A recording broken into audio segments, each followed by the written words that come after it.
समाज के साथ हिंसा से आप नहीं चलोगे, समाज के साथ झूठ का व्यवहार नहीं करोगे, समाज के साथ में आप मनमानी करके आप गलत तरह का व्यवहार नहीं करोगे। आपको संयम का और उचित मर्यादा का ध्यान करके चलना। और संसार के साथ आप जो है ये व्यवहार नहीं करोगे कि दूसरों की भी चीज़ें इकट्ठी करके तुम अपने पास संभाल के रख लो।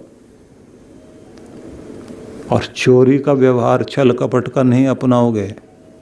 ये बाह्य रूप है जिसको तुमने अपनाना है। और इसी के साथ में ये कहा गया है कि व्यक्तिगत जीवन में जो तुमने अपनाना है, तुम्हारी पवित्रता, संतुष्ट रहना, शौच, संतोष, तप, तपस्वी बनना, स्वाध्याय करना, स्वयं का अध्ययन, ज्ञान अर्जन करना और ईश्वर के प्रति समर्पित होकर चलना।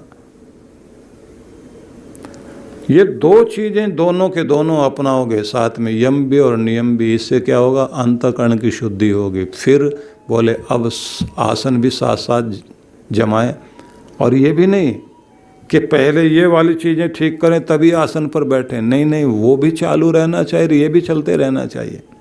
आपका आसन भी चले, आपका प्राणायाम भी चले, आपकी धारणा, एकाग्रता, धारणा मतलब एकाग्रता, प्रत्याहार मतलब इंद्रियां अभी तक बाहर की तरफ दौड़ रही थी, अब इनको समेट के अंदर की तरफ लेकर आओ। कितना खाना, कितना नहीं, क्या खाना, कैसे खाना है। इंद्रियों का आहार जो है, आंखें तो कहेंगी ये चीज़ देखनी है मैंने, सुविधाएं प्राप्त हैं सामने, और आप अपने आप को वहाँ नियंत्रित कर लेते हैं। तो इस सब से कृष्ण भगवान ने जो यहाँ कहा गया, जब तक आपका अंतःकरण शुद्ध नहीं है तब तक आपके सारे साधना और ये सारे प्रयास भी निष्फल हो जाएंगे। अंतःकरण को शुद्ध करने वाले यतन्तो योगिनश्चैनम पश्यन्ति आत्मनि अवस्थितम, अपने आत्मा में ही स्थित परमात्मा को प्रयत्न करने वाले लोग अवश्य देख पाएंगे। लेकिन वे लोग नहीं, यतन्तः यत्न कर रहे हैं, अप्य निश्चित रूप से यत्न करते हुए भी, यतन्तोप्य, या कहिए यतन्तः अपि, यत्न करते हुए भी अकृतात्मनः, जिन लोगों के जीवन में शुद्धता नहीं है, चित्त जिनके शुद्ध नहीं है, विवेकी नहीं है, न ऐनम पश्यन्ति, वो नहीं देख पाएंगे। अचेत स, ऐसे जो मूढ़ अविवेकी लोग हैं वो नहीं देख पाएंगे। फिर कौन देखेंगे? चित्त शुद्ध है और विवेकी लोग हैं, ज्ञान विवेक से जो जागृत हैं और अंतःकरण जिनका शुद्ध है, उनके प्रयत्न सफल हो जाएंगे। वो प्रयत्न क्या है? सारे साधन संपन्नता, सारी चीजें। अब इसी को हम अगले श्लोक में लेकर के चल रहे हैं। यदा आदित्य गतम तेजो जगत भास्यते खिलम, यच्चंद्रमसि यच्चाग्नो तत्तेजो विद्धि माम कम। अब अगली बात श्री कृष्ण कह रहे हैं। उन्होंने ये तो बता दिया सीढ़ियाँ क्या हैं, प्रयास कैसे करोगे, शुद्ध अंतःकरण वाले बनोगे, तभी तुम्हारे प्रयत्न और तुम्हारी साधनाएं सफल होंगी। तो दोनों यत्न भी चलना चाहिए, अंतःकरण शुद्धि का कार्यक्रम भी चलना चाहिए, बाह्य व्यवहार में भी शुद्धता लानी चाहिए। ये सब तो चलना ही चाहिए तुम्हारा, तब तुम्हारे सारी यात्राएं सफल होंगी। अब आगे वो बता रहे हैं 12वें श्लोक में कि तुम एक बात और जान लेना कि जिसे वो प्राप्त करना चाह रहे हैं वो परम तत्व मैं हूँ, परमात्मा है, और उसका महत्व भी तुम जान लो। वो साधारण शक्ति नहीं है परमात्मा। तो दो चीज़ें होती हैं, किसी को आकर्षित करती हैं क्या क्या चीज़ें, किसी का महत्व और किसी का प्रभाव। महत्वपूर्ण आदमी है, मतलब जिसे आप अपनी भाषा में बोलते हैं बड़ा काम का आदमी है। फिर दूसरा बड़ा प्रभाव वाला आदमी है। अब कृष्ण भगवान यही बता रहे हैं, मैं काम का भी हूँ और प्रभाव वाला भी हूँ। अब सामान्य भाषा में आप ऐसे समझ लीजिए। तो अब देखिए आप श्लोक को, यदादित्य गतम तेजो, तुम जो ये सूर्य में स्थित तेज को, प्रकाश को देखते हो ना, उसका तेजस्वी रूप, जगत भासते अखिलम, जो सारे जगत को प्रकाशित कर रहा है। यत् चंद्रमसी यच्चाग्नो यत् तेजो विद्धि मामकम, जो तेज तुम चंद्रमा में देख रहे हो और जो अग्नि में प्रकाश देख रहे हो, तो अर्जुन यही मानो उनका नहीं है, वो मेरा दिया हुआ है। चंद्रमा में प्रकाश में ही देता हूँ, अग्नि में भी तेज में ही देता हूँ, और सारे संसार को, अखिल ब्रह्मांड को प्रकाशित करने वाला ये जो सूर्य है, जिसके तेज से प्रकाशित हो रहा है, वो तेज देने वाला भी मैं ही हूँ। और अगर इसको समझना हो तो एक न एक दिन ये तेज जो दिया गया है बुझेगा। इसलिए वैज्ञानिक ये कह रहे हैं कि सूरज जो है वो आधी उम्र में पहुंच गया है। मतलब अगर 100 साल की उम्र है तो 50 साल का सूरज है आज के समय में। अब धीरे धीरे बूढ़ा होगा, और जब उसका काम, उसकी बैटरी और उसकी सारी शक्तियां समाप्त हो जाएंगी, जितनी चाबी भरी राम ने, तो उतना ही तो खिलौना चलना है ना। तो चाबी वही है कि मैंने तेज दिया है इसमें, और जिस दिन ये पूरा हो जाएगा तब उस दिन ये दिया बुझ जाएगा। और जिस दिन ये बुझेगा तो इसी के चारों तरफ तो सारे ग्रह, नक्षत्र मंडल परिक्रमा कर रहे हैं। 9 ग्रह, 27 नक्षत्र, ये सब के सब अपना काम कर रहे हैं इसी के चारों तरफ। इसी का, सूर्य का ही एक मंडल है जिसको बोलते हैं सौर मंडल। तो ये सौर मंडल जो है इसके कारण काम कर रहा है, और जैसे ये बुझेगा तो उनकी भी ज्योति बुझ जाएगी, क्योंकि इसी के कारण सब काम कर रहे हैं। और इसी को अगर हम लेकर के चलें तो एक तेज उन्होंने आँख में दिया है और एक तेज उन्होंने सूरज में दिया। इसलिए कहा सूर्य चक्षु है, वातात्मा, और ये जो प्राण है इनकी भी आत्मा, इनकी भी शक्ति भगवान है।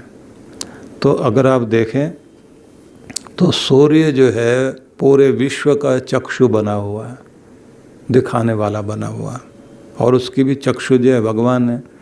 बिना सूरज के या लाइट के बिना हम नहीं देख पाते, भले ही आँखों में कितनी भी लाइट क्यों ना हो, अंधेरे में नहीं देख सकते।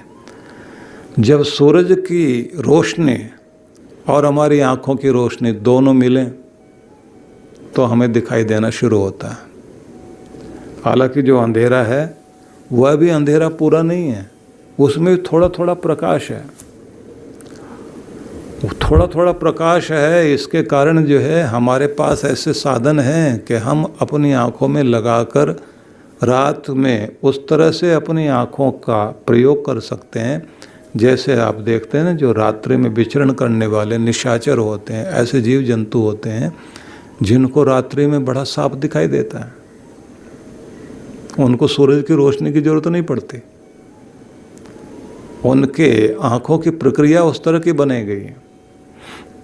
कुल मिलाकर फिर हम वहीं आते हैं, इसको समझा जाए कि पूरे संसार में सूरज का जो तेज है वह भी भगवान का दिया हुआ है। चंद्रमा है, अग्नि है, या फिर जो भी विद्युत आदि है, उस सब में जो भी प्रकाश है उसको प्रकाशित करने वाला भगवान है। तो भगवान, यहाँ शब्द है कि ये मेरा ही रूप समझो, भगवान बता रहे हैं। भगवान की ओर से, परम तत्व की ओर से श्री कृष्ण जिस चीज़ का निर्देशन कर रहे हैं कि तुम इसे मेरा ही रूप समझो, तो ऐसा बताने का मतलब क्या है कि अर्जुन तुम मेरे महत्व को जानो और मेरे प्रभाव को भी जानो। किस लिए जानो? कि तभी तो तुम जो है मेरी तरफ आओगे, तभी तो तुम्हारा ध्यान इधर आएगा। और अगर किसी को ये समझे बेकार का आदमी, कोई फायदा ही नहीं है, आदमी उसकी तरफ आकृष्ट नहीं होता है। इसलिए श्लोक बताया। अब अगले श्लोक में आप चलिए तो जहाँ पर ये 13वां श्लोक आप देखेंगे, गामाविश्य च भूतानि धारयाम्यमोजसा पुष्णामि चौषधि सर्वा सोमो भूत्वा रसात्मकः। पृथ्वी में गाम शब्द का अर्थ जो है पृथ्वी है, क्योंकि गौ के 22 अर्थ किए जाते हैं, गौ, जमा, गमा आदि। तो गौ जो है वो यहाँ पृथ्वी के अर्थ में आया कि पृथ्वी में प्रवेश करके मैं ही अपनी शक्ति से धारयामी, मैं ही धारण करता हूँ, अपने ओज से समस्त प्राणियों का पोषण करता हूँ। पुष्णामि च औषधि सर्वा, और समस्त औषधियों वनस्पतियों के द्वारा सर्वा सोमो भूत्वा रसात्मकः, चंद्रमा जो औषधियों में वनस्पतियों में रस देता है, जिसके कारण हम सभी लोग औषधि और वनस्पतियों के द्वारा अपने शरीर को, जीवन को पुष्ट करते हैं, तो उस चंद्रमा में भी रस देने का कार्य मैं ही करता हूँ। और समस्त प्राणी मात्र को धारण करने वाली पृथ्वी को भी अपने ओज से, शक्ति से मैं ही धारण करता हूँ। ओज का मतलब यहाँ माना जाएगा ईश्वर की शक्ति। विस्तृत स्वर्ग और धरती इसी शक्ति पर आधारित है और आश्रित है। यह शक्ति पृथ्वी में प्रवेश करके जगत का पालन करती है, और यही शक्ति है जो आसक्ति और मोह से शून्य हो करके और भक्त को भी आसक्ति और मोह से शून्य करके अपनी ओर लेकर आती है। रसात्मक सोमः, रस में है सोम चंद्रमा, तो सब रसों का भंडार माना जाता है। तो आप ऐसे समझ लीजिए कि सूरज जो है वह फलों को पकाने का, औषधियों को, वनस्पतियों को पकाने का कार्य करता है, और चंद्रमा का कार्य है उन फलों के अंदर रस डालना। तो चंद्रमा रस डालता है रात्रि में आकर, सब फलों में, अन्न में, औषधियों में, सारी वनस्पतियों में रस डालता है चंद्रमा। रात्रि में वो अपना काम कर रहा होता है, सवेरे सूरज आ जाता है, वो फिर उसे पकाना शुरू कर देता है, तो फिर थोड़ा सा पकता है तो फिर और रस डाल दिया जाता है। इस तरह से ये दोनों मिल करके जो है किसी अन्न को, फल को, औषधि को, वनस्पति को तैयार करते हैं। लेकिन इनसे जो काम करा रहा है वह काम कराने वाली शक्ति परमात्मा है। तो इसी से सब जगत पुष्ट होता है, और जो मिट्टी में फैलकर मधुर रस और पेड़ और पौधे और औषधियों में रस भर रहा है, वह शक्ति कोई और नहीं, भगवान श्री कृष्ण कहते हैं वह सब मैं ही हूँ। गाम आविश्य च भूतानि धारयाम्यमोजसा पुष्णामि चौषधि सर्वः सोम भूत्वा रसात्मकः। मैं सोम बन करके, चंद्रमा बन करके, रसात्मक बनकर सभी औषधियों को, वनस्पतियों को पुष्ट करता हूँ, जिससे जगत का पोषण होता है। और मैं ही इस पृथ्वी को धारण करता हूँ, और पृथ्वी में भी अपनी समस्त शक्ति को लगाकर संसार को चलाए रखने के लिए शक्ति प्रदान करता हूँ। तो ये हो गया, आप देखें 13वां श्लोक। अब 14वें श्लोक में प्रवेश करते हैं। इसी प्रभाव और महत्व को आगे भगवान कृष्ण बताते हैं। अहम वैश्वानरो भूत्वा प्राणिनाम देहमाश्रितः प्राणापान समायुक्तः पचाम्य अन्नम चतुर्विधम। 4 प्रकार के अन्न को मैं ही पकाता हूँ, पचाता हूँ, पाचन क्रिया। अहम वैश्वानरो भूत्वा, मैं वैश्वानर बन जाता हूँ। वैश्वानर अग्नि को ही बोलते हैं। इस अग्नि को जब कहा जाता है कि भूत्वा प्राणी नाम, अहम वैश्वानरो भूत्वा, मैं वैश्वानर होकर प्राणिनाम देहमाश्रितः, प्राणियों की देह में स्थित होकर मैं ही अग्नि बनकर प्राण अपान समायुक्त, प्राण और अपान की सहायता से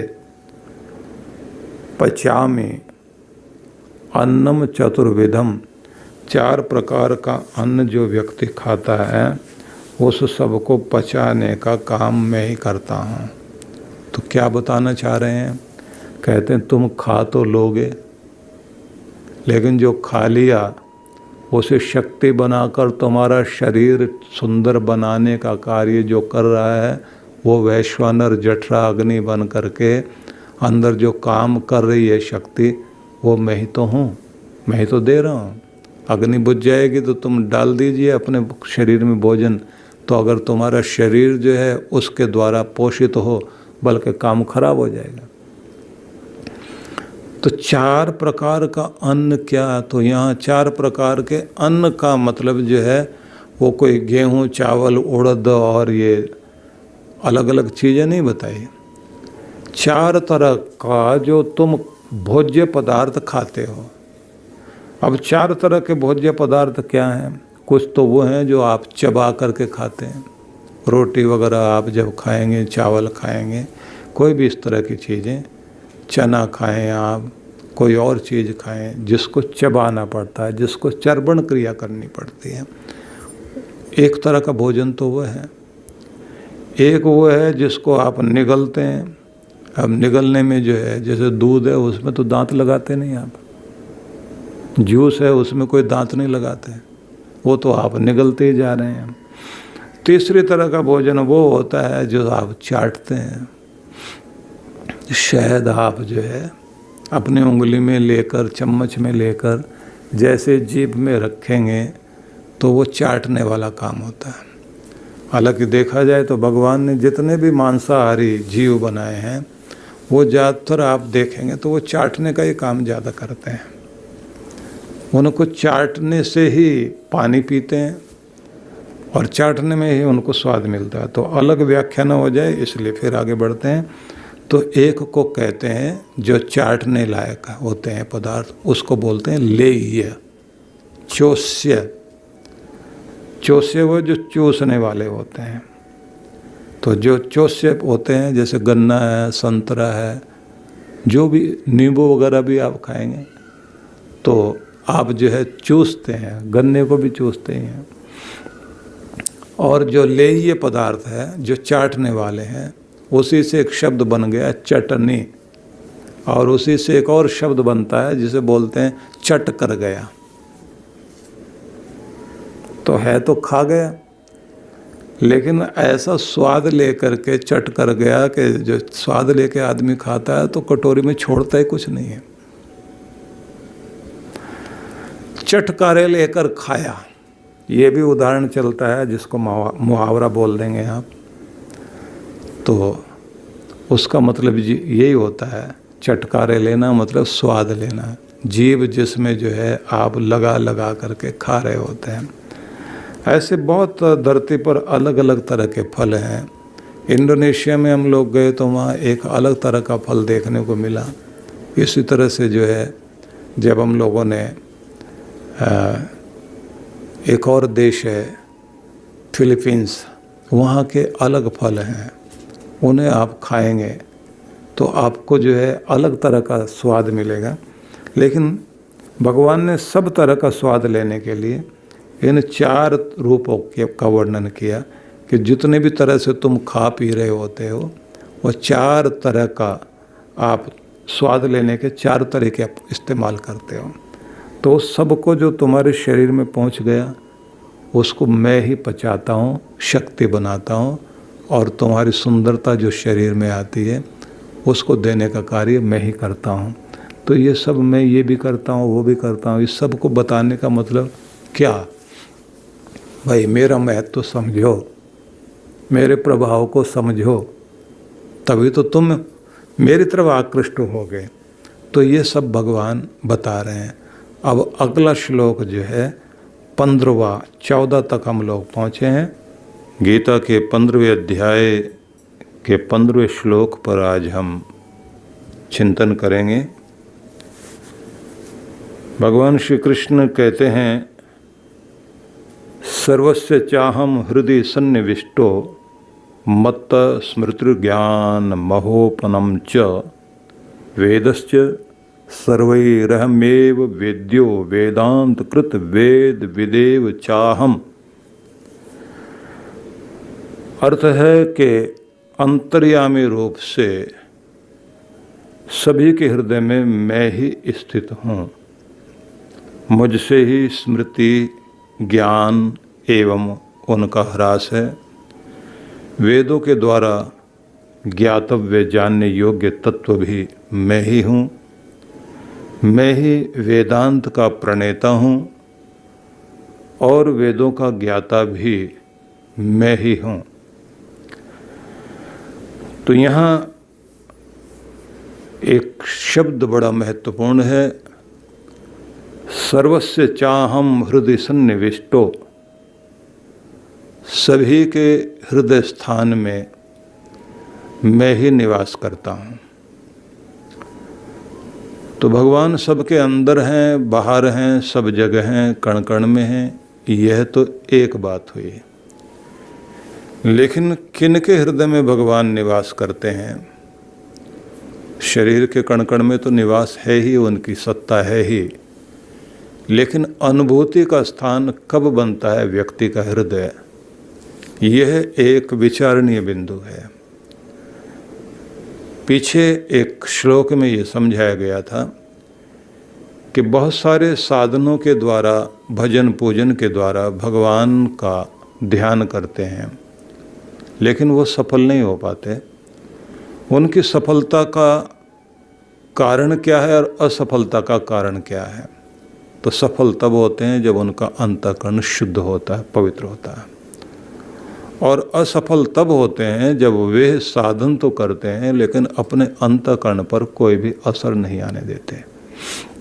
जब व्यक्ति के हृदय में पवित्रता आती है, चित्त शुद्धि होती है, पतंजलि ऋषि ने चित्त को कोमल करने के लिए एक अलग विधि दी है, जिसमें उन्होंने कहा कि व्यवहार में एक चीज़ दिखाई देनी चाहिए, मैत्री, करुणा, मुदिता, उपेक्षा, ये आदि गुण उन्होंने कहे हैं जो चित्त को कोमल करने के लिए हैं। तो उसमें किन से मैत्री हो, किन्हें देखकर तुम प्रसन्न रहो, तो मुदिता गुण तो रहना ही चाहिए, व्यक्ति प्रसन्न रहे।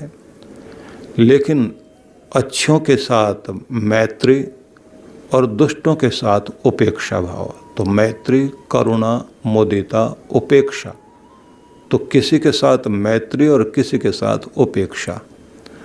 जिनकी संगति की उपेक्षा करनी है, क्योंकि जिनका दुष्प्रभाव आपके चित्त पर न पड़ जाए उनकी उपेक्षा करनी है, और जिनके चित्त का प्रभाव आपके अंदर आए, अच्छे भले लोग, साधना करने वाले, कल्याण के मार्ग पर चलने वाले लोगों के साथ मैत्री संबंध रहे, और दूसरों की प्रगति को देखकर भी तुम्हारे चेहरे पर प्रसन्नता का भाव आए, जलन नहीं, और दुखियों के प्रति करुणा का भाव आए। आगे उन्होंने कहा पाप पुण्य का विवेक और सुख दुख में समभाव रहे, तब माना जाता है कि व्यक्ति का चित्त जो है वो कोमल हुआ है और शुद्ध हुआ है। इसी के रूप में ये भी माना जाता है कि षटक संपत्ति का प्रयोग व्यक्ति को करना चाहिए।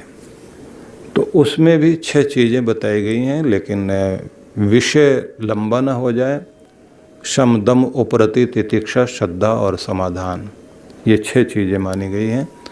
व्याख्या किसी अलग समय में की जाएगी। इस सब का सार केवल इतना ही है, चित्त शुद्धि हो तो ईश्वर का निवास, मतलब आपका हृदय जो है, हृदय भगवान का मंदिर बनता है, और उसमें आपका जैसे मंदिर में देवता विराजते हैं, ऐसे आपके हृदय में परमात्मा की वह ज्योति, अखंड ज्योति विराजित होती है, जिसका ध्यान करने से आपको उसकी विभूतियों का लाभ मिलना शुरू होता है। इसलिए माचिस की तीलियों में अग्नि तो है, और माचिस की डिबिया आपकी पॉकेट में भी है, तो आपको लाभ तो कुछ भी नहीं। भगवान तो सबके अंदर है, पर आपको लाभ तो उसका नहीं हो रहा। जिसके हृदय में वो प्रकट होता है, सब घट मेरा साइया, खाली घट ना कोई। भगवान तो सबके अंदर है, कोई भी खाली नहीं है। बलिहारी उस नर की जा घट प्रगट होए, उस व्यक्ति को धन्य भाग मानिए कि जिसके अंदर परमात्मा प्रकट हुआ है। प्रकट उसी के अंदर होगा जिस व्यक्ति के अंदर यह चीज़ें घटें, जिसको अभी बताया गया। आगे उन्होंने कहा है कि सबके अंदर में ही विराजमान हूँ, हृदय स्थान में। एक और स्थान में भगवान श्री कृष्ण ने कहा, ईश्वर सर्वभूतानां हृद्देशे अर्जुन तिष्ठति। सभी प्राणियों के हृदय स्थान में भगवान विराजमान है, वहाँ भी ये बताया गया। और जैसे अभी ये 4 श्लोक अभी तक बताए गए हैं, उसमें भगवान की महत्ता और उसका प्रभाव बताया गया। अब भगवान क्या हैं और किस रूप में, क्या उनका स्वरूप है, यह भी हमें जानना है। तो आगे फिर कहा गया है कि भगवान कह रहे हैं ना, मत्ता स्मृति ही, मुझसे ही व्यक्ति की स्मृति आती है। स्मृति जो जन्म जन्मांतरों से चली आ रही है, हमारे जो संस्कार हैं, हमारा जो ज्ञान है, हमारी जो अनुभूतियां हैं, वह स्मृति भगवान से ही है। ज्ञान भी भगवान से ही है। अपोहनम च, और उसका अपोहन, ह्रास, वह भी भगवान से। दूसरा इसका अर्थ किया गया है, संशय का विनाश भी भगवान ही करते हैं। व्यक्ति के अंदर के संशय को परमात्मा ही हटाते हैं। वेदश्च सर्वैरहमेव वेद्यो, तो यहाँ कहा गया है कि वेद के द्वारा जानने योग्य तत्व में ही हूँ। मतलब वेद जो भी ज्ञान दे रहे हैं, उस ज्ञान का भाव है मुझे जानना। तो वेदों के द्वारा मैं ही जाना जाता हूँ। मैंने ही वेदांत कृत, मैं ही वेदांत का करने वाला प्रणेता हूँ। वेद विदेव चाहम, और वेदों का ज्ञाता भी मैं ही हूँ।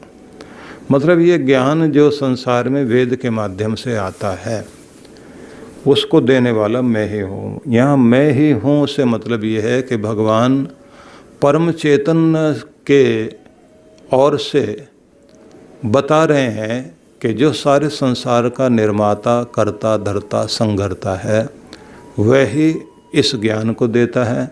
वही सर्वव्यापक सत्ता है।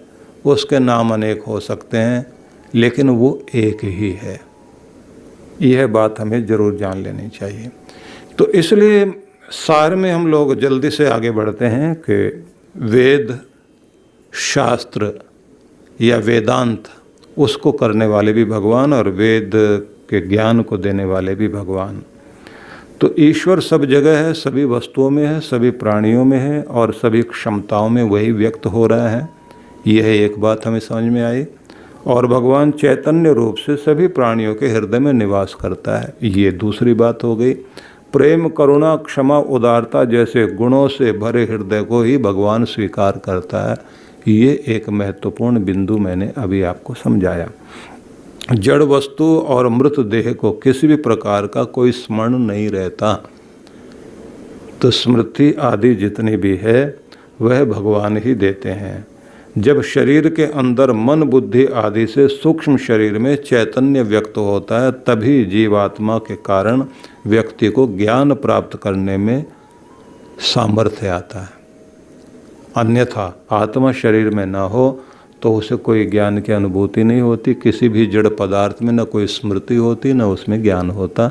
इसलिए ज्ञान का कारण भी हमारी आत्मा बनता है, और परम चैतन्य के कारण ही हमारी आत्मा जो शरीर में प्रवेश करती है। इसलिए सबका आदि कारण परमात्मा ही है। ये श्लोक में समझाने का सुंदर प्रयोग किया गया है। और पूर्व के श्लोकों में प्रभु के प्रभाव और महत्ता का वर्णन किया था। इसमें जो है अब जो वर्णन किया जा रहा है कि मेरा प्रभाव और मेरा महत्व तो तुमने जान लिया, अब मैं क्या हूँ वो मैं बता रहा हूँ। तो इसलिए उन्होंने जो है यह सब वर्णन किया। परमात्मा का साक्षात्कार ही जीवन का परम लक्ष्य है। ये पहले महत्वपूर्ण ढंग से मान लेना चाहिए कि हम लोग सभी लोग आनंद की प्राप्ति करना चाहते हैं और आनंद जो है भगवान का स्वरूप है। इसलिए सीधे सीधे ढंग से देखा जाए, कोई भी प्राणी हो इस दुनिया में दुख से बचना चाहता, सुख पाना चाहता, और सुख का सच्चा स्वरूप जो है वो है भगवान के चरणों में, और भगवान को प्राप्त कर लेना ही सुख स्वरूप को पा लेना है। इसलिए जीवन का परम लक्ष्य जो है भगवान की प्राप्ति है। लेकिन अगर सामान्य ढंग से हम कहें कि इस जीवन का लक्ष्य भगवान की प्राप्ति है, तो बहुत सारे लोगों के नाक भौं सिकुड़ जाते हैं। वो कहते हैं कि ये एक खास वर्ग के लोगों की वृत्ति है बताने की। लेकिन जब उनसे कहा जाता है कि आप खुद सोचिए आपके जीवन का लक्ष्य क्या है, तो हर आदमी कहता है अपने आप को सुरक्षित करना, दुखों से बचना और अपने आप को सुखी करना। और ऐसा सुख हमें चाहिए जो कभी खत्म ना हो और जिसका कोई तोड़ ना हो। तब पता लगता है कि आनंद स्वरूप केवल परमात्मा है और उसके चरणों में पहुंच करके ही ये सब कुछ प्राप्त हो सकता है। तो 4 श्लोकों में का सारांश जो आपको समझ में आ जाना चाहिए, जो अभी तक पीछे के हुए हैं, कि सच्चिदानंद परमेश्वर ब्रह्म ही सूर्य में प्रकाश बना हुआ है, पृथ्वी में ऊर्जा शक्ति और धारण शक्ति बना हुआ है, वही चंद्रमा में अन्न का पोषक प्रकाश है, और शरीर के अंदर वैश्वानर बन करके वही जठराग्नि के रूप में हमारे भोजन को पचाता है, और प्राणी मात्र में सभी में चैतन्य रूप में भगवान में ही स्थित है। यह अब तक बताया गया। और साथ में ये कह दिया गया कि वेदों के द्वारा जानने योग्य मैं ही हूँ। तो ये था 15वां श्लोक। अब हम 16वें श्लोक में चलते हैं, जिसमें कहा गया द्वाविमो पुरुषो लोके क्षरश्चाक्षरम एव च क्षर सर्वाणि भूतानि कूटस्थोक्षरोच्यते। इस संसार में क्षर और अक्षर नाम से 2 पुरुष हैं। क्षीण होने वाले को नश्वर अर्थात क्षर पुरुष कहते हैं। दूसरा जो अविनश्वर अक्षर है, जो नष्ट नहीं होता, उसको अक्षर कहा गया। जो नष्ट हो जाता है वो क्षर है। लेकिन दोनों पुरुष हैं। एक को उन्होंने कहा क्षर पुरुष, एक को उन्होंने कहा अक्षर पुरुष। सब भूतों को क्षर कहा है और कूटस्थ को अक्षर कहा है। यहाँ भूत से मतलब भूत प्रेत नहीं है, यहाँ भूत से मतलब प्राणी भी है, और यहाँ भूत से मतलब जो है पंचभूत भी है, 5 तत्व जिनसे संसार बनता है। जो भी चीज़ इस संसार की नष्ट हो जाने वाली, जिसमें क्षरण होता है, वो क्षर कहलाएगी, और जिसका क्षरण नहीं होता उसको अक्षर कहते हैं। तो क्षर है जगत, क्योंकि यह है क्षीण होता है, और क्षीण होते का मतलब हुआ प्रत्येक पल संसार घिस रहा है, क्षरण हो रहा है, हर चीज घिस रही है। और जीव जो है वो अक्षर है, उसमें कुछ भी नहीं घिसता। कितने भी शरीरों में आए और जाए, वो ना मोटा होता ना पतला होता। मजे की बात यह है कि चींटी के शरीर में जाए या हाथी के शरीर में जाए, ना कहीं फैलता ना सिकुड़ता। इसलिए जीव शरीर के अंदर विभू बन करके नहीं बैठा है, फैला हुआ नहीं है। तो ये प्रश्न उठता है, परिच्छिन्न है या विभू है? दर्शन शास्त्र में ऐसे शब्द प्रयोग होते हैं। सार में यह है कि एक स्थान पर रहता हुआ शरीर के अंदर जीवात्मा अपने प्रकाश को पूरे शरीर में फैलाता है, और उसके माध्यम से पूरे शरीर का संचालन होता है। और अगर हम ये कहें कि शरीर में पूरे में आत्मा फैला हुआ है, तो जो फैलता और सिकुड़ता है तो फिर वो नष्ट भी होता है। और किसी की उंगली कट जाए और हाथ कट जाए तो आत्मा भी कट गया।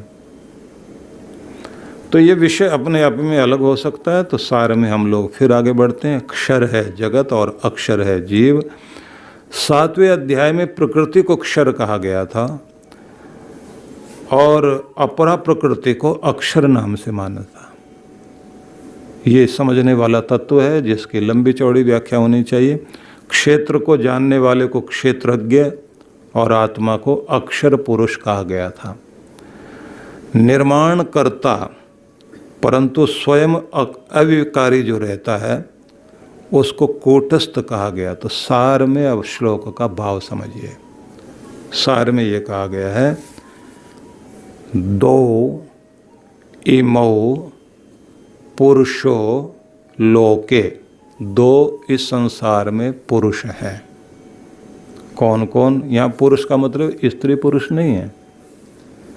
यहाँ पुरुष का मतलब हो गया कि जो इस पुरी में संसार के नगर में जो शयन कर रहे हैं, रह रहे हैं, वह दो पुरुष हैं।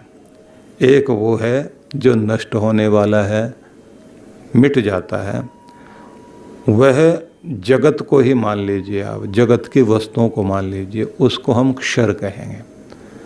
और जो इस संसार के अंदर जीव आत्माएं हैं उनको अक्षर पुरुष कहा जाएगा। क्षर सर्वाणि भूतानि, सभी प्राणी, सभी भूत कह लीजिए, सभी भूतों को, भूत तत्वों को क्षर कहा गया है। और कूटस्थ जो है वह अक्षर है। कूटस्थ अक्षर है मतलब जीवात्मा अक्षर है। तो यहाँ कूटस्थ का मतलब क्या हुआ कि जो कभी जिसमें विकार नहीं आता। कूट शब्द का अर्थ है निहाई।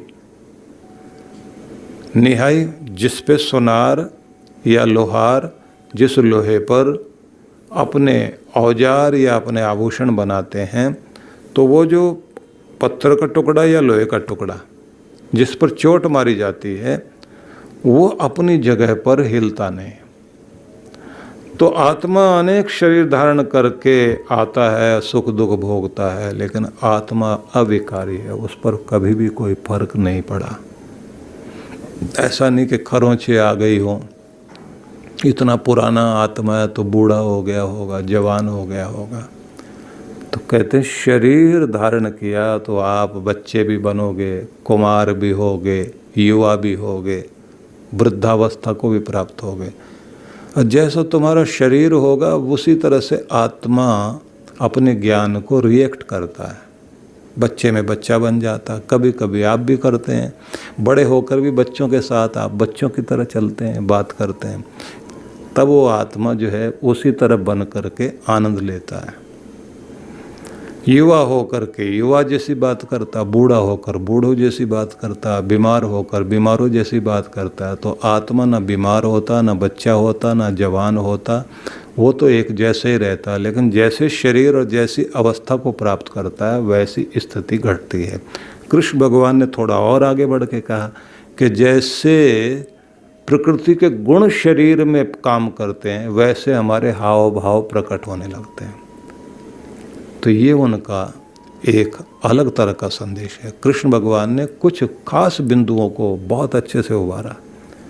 एक तो ये कि तुम मरते नहीं हो, तुम रहते हो। परिवर्तन सारे शरीर में, तुम्हारी आत्मा में नहीं। दूसरा उन्होंने कहा कि तुम्हारा जो भी सत्य कर्म और पुण्य कर्म है, तुम्हारे जितने भी यज्ञ हैं, तुम मानो कि पूरी सृष्टि में यज्ञ चल रहा है और तुम भी एक यज्ञ के हिस्से बन जाओ। निष्काम कर्म योग को महत्व दिया और एक महत्व दिया कृष्ण भगवान ने समता योग को, कि सबसे बड़ा योग जीवन का यही है कि संतुलन साधना सीख जाओ। जिसको संतुलन साधना आ गया वो सबसे बड़ा योगी है और यही सबसे कठिन काम है। तो बहुत अलग अलग तरह का मतलब ये है कि कृष्ण भगवान ने एक क्रांतिकारी परिवर्तन समाज के अंदर दिया कि जो प्राचीन काल से चला हुआ ज्ञान आ रहा था उसको इतने सुंदर ढंग से और नए शब्दों के साथ और नए परिवेश में इस तरह प्रस्तुत किया कि वो आज भी और आने वाले समय भी सबके लिए लाभकारी रहेंगे। तो 16वें श्लोक तक हम लोग पहुँचे। अगले सत्र में इससे आगे यात्रा करेंगे।